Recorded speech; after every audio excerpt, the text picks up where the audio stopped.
This week in the news, NetEase states that Diablo Immortal... No.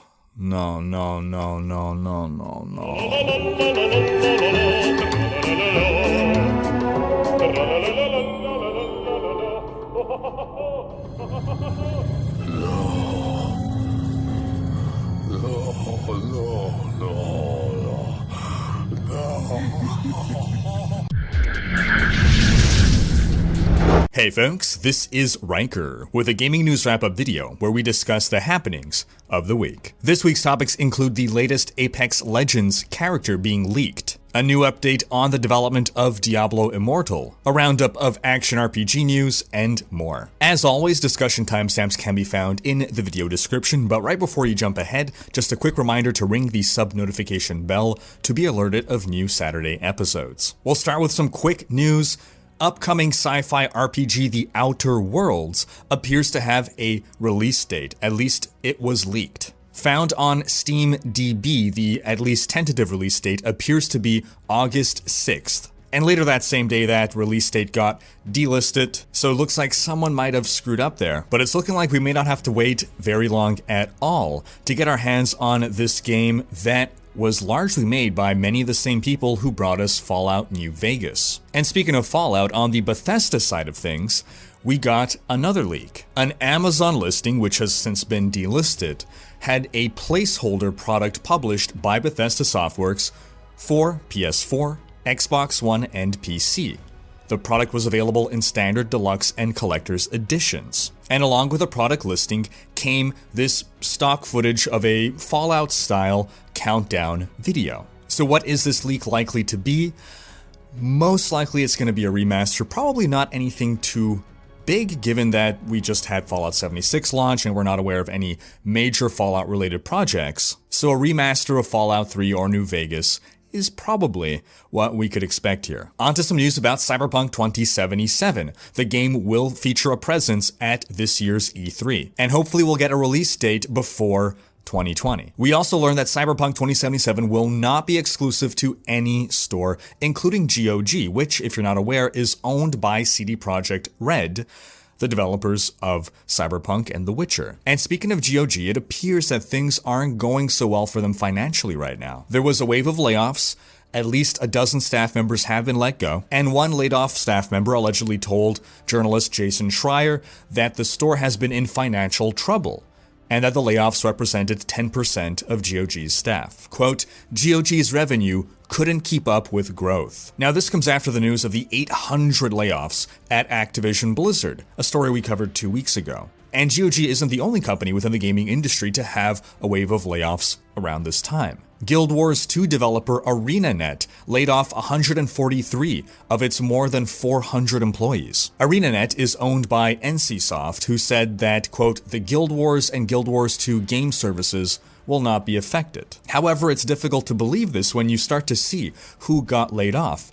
Many veteran Guild Wars developers have been let go, as well as an important community manager. Alright, now on to some Overwatch news.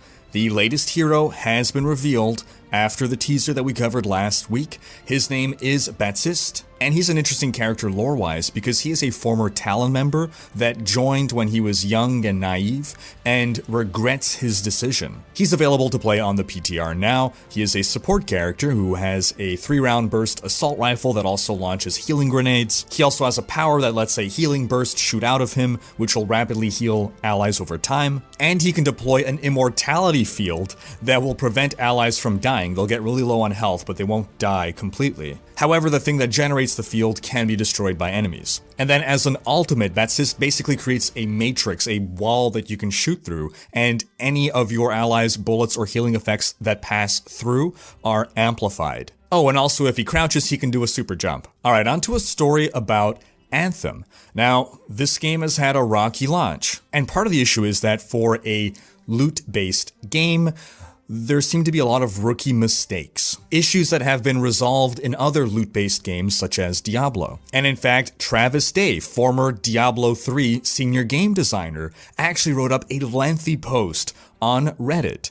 As someone who is enjoying Anthem, he was very diplomatic, but he highlighted what he believed to be the main issues, or some of the main issues, with Anthem currently, with ideas on how to resolve them. In the last few years, Travis Day has been one of the biggest faces of the development side of Diablo 3, and he left about a year after the release of the Necromancer in July 2018, and by September 2018, he was actually working on Dauntless. Now, his primary focus on Diablo 3 was itemization, and his write-up about Anthem revolved around the game's reward structure. I'll drop a link in the video description for you folks to check it out yourselves. But in short, one thing he highlights is that some affixes on items, or inscriptions as they're called in Anthem, could be completely worthless for that item. And no, we don't just mean suboptimal, we mean something that literally doesn't work on an item. For instance, imagine a rifle giving you a bonus to pistol damage. So he obviously suggests to cut that out.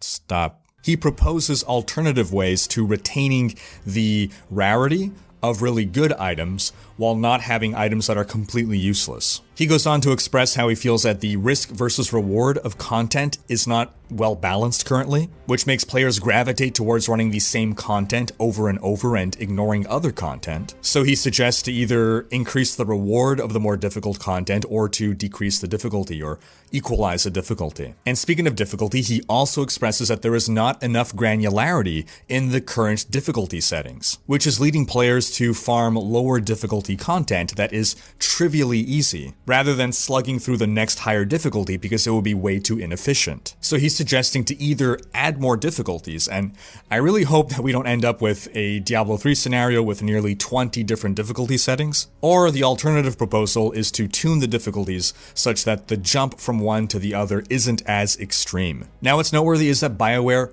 saw the post, replied to it, thanked him for it, and expressed that they would be sharing that with all their developers on the team. And it wasn't long after that we got an official message from BioWare, specifically about loot. And their post on Reddit demonstrated excellent communication. They showed us that they do understand the concerns that have been brought up by explicitly stating what they are. They didn't just say, "We hear you."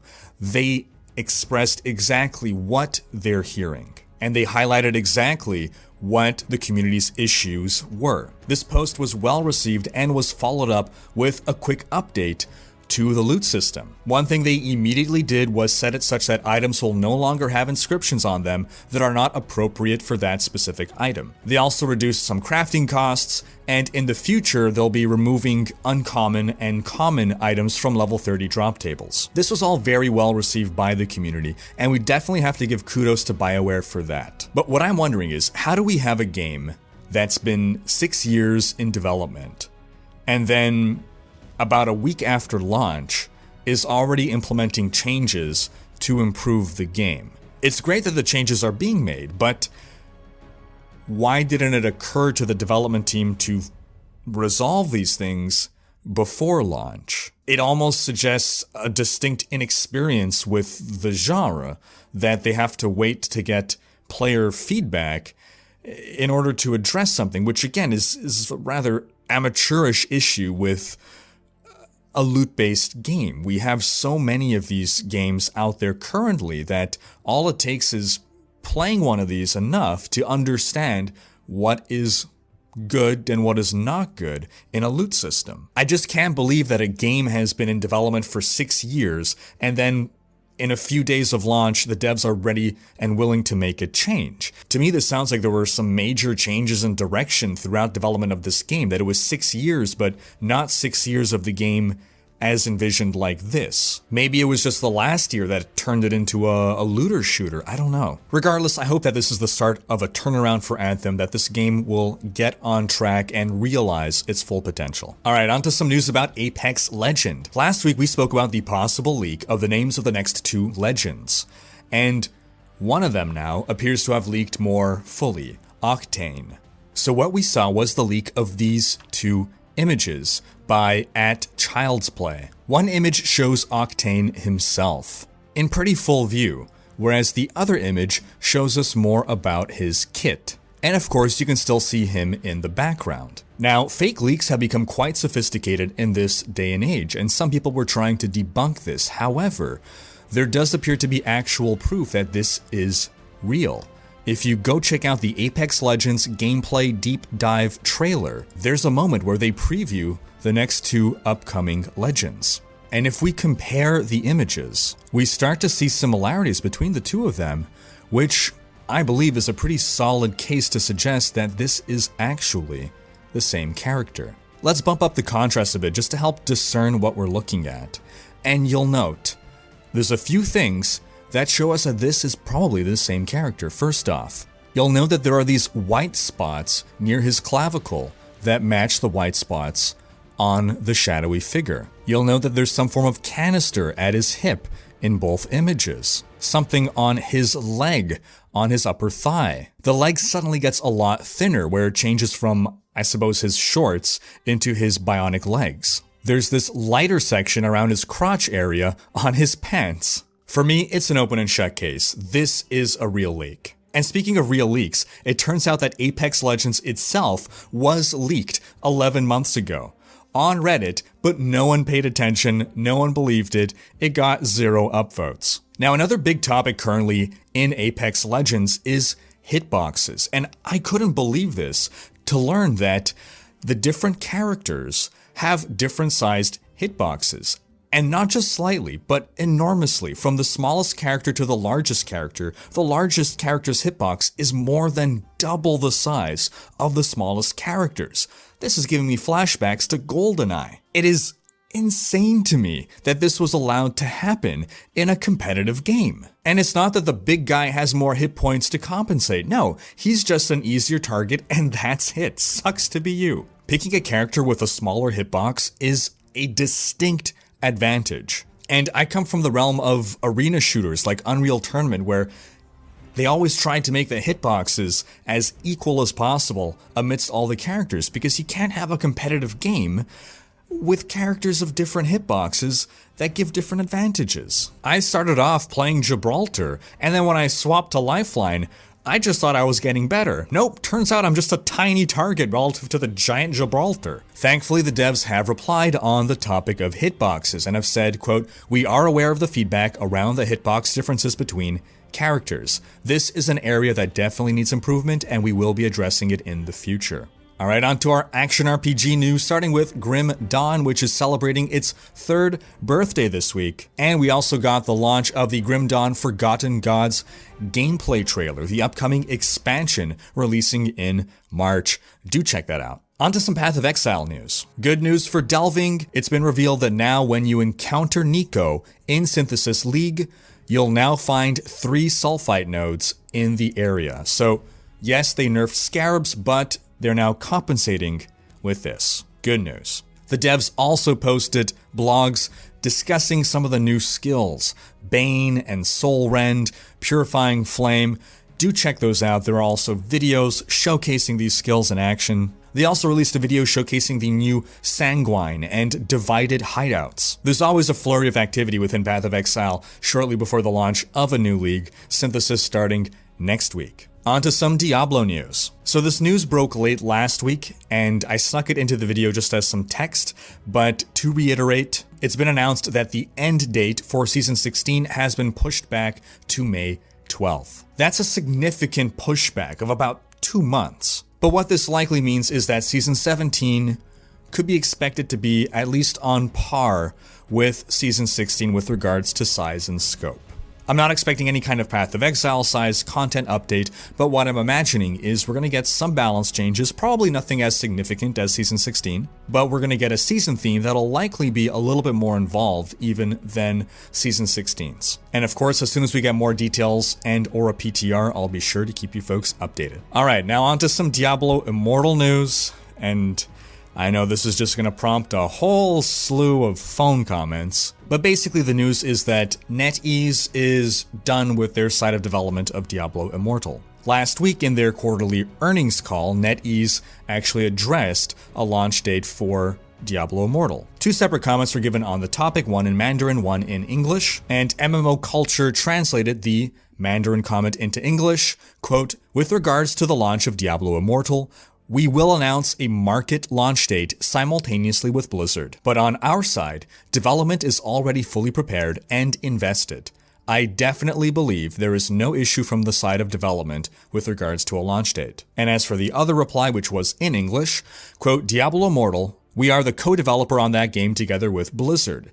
As to the exact launch timetable, I would encourage markets to direct the question directly to Activision Blizzard, as from a co-developer's perspective, the game development is pretty much ready. Of course, there will always be space for us to optimize and enhance, but it is not any concern that the development side will cause any potential delay. Now, I was really shocked to hear this, because it sounds like the game is effectively ready to launch, and Blizzard just needs to kind of finish up some stuff on it, maybe on their end. I'd imagine it would be stuff like lore and story and missions. But the reason for my confusion is that the game that I played at BlizzCon, when I tried Diablo Immortal at BlizzCon, it didn't seem like a game that was or would be ready to launch in just a couple months. In the demo, they were not ready to showcase any amount of the itemization system, which is a pretty significant part of a loot-based game, as we just highlighted with Anthem. And it sounded like they were still iterating on some major design concepts. Now, the timeline that I was imagining was a summer beta for Diablo Immortal with maybe a late summer launch. With NetEase saying that they're basically ready, that actually accelerates that timetable to me. So it's all going to come down to how much Blizzard needs to finish polishing their end. I'm not accustomed to game launches ever going like, oh yeah, it's done, it's ready to go. At least in the West, it seems that games are always being worked on until basically the minute they're shipped, and then once they're shipped, they still have to have like a day one patch. And I'm also curious to see how Blizzard will approach the launch and or beta and marketing of this game. Are they gonna be rather silent after the BlizzCon reception? Are they gonna even have a beta? Are they just going to soft launch it with little fanfare? Blizzard hasn't said anything about Immortal since, so it doesn't seem like they're trying to get any further hype. But I do wonder if they will at some point start some form of marketing campaign to bring in a new audience. Because in my mind, there's little doubt that Diablo Immortal will be financially successful. The question is just, who's the audience going to be? And once that new audience comes in, what will that mean for the future of Diablo games? Which audience will be the one catered to? And that's going to wrap up this week's video. Thanks for watching. Special thanks to my Twitch and Patreon supporters for making these videos possible. And in case you missed it, yesterday I launched channel memberships on YouTube if you'd like to support me there and get perks like little icons next to your name. If you enjoyed this video, please share it, check out these other videos, and subscribe to join Riker's Raiders for more gaming content.